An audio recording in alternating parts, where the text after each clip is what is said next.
નમસ્કાર, જીટીપીએલ જૂનાગઢ ન્યૂઝમાં આપનું સ્વાગત છે। સૌપ્રથમ જોઈએ આજના મુખ્ય સમાચાર। મુંબઈ કોર્પોરેશન ઉપર ભાજપનો ભગવો લહેરાતા જૂનાગઢ ભાજપે વિજય ઉત્સવ મનાવ્યો।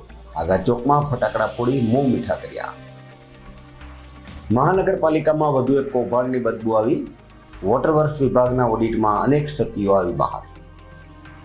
ગિરનાર મધ્ય બિરાજતા આસ્થાના પ્રતીક એવા જટાશંકર મહાદેવના સાનિધ્યમાં સોમવારથી દેવી ભાગવત કથા યોજાશે।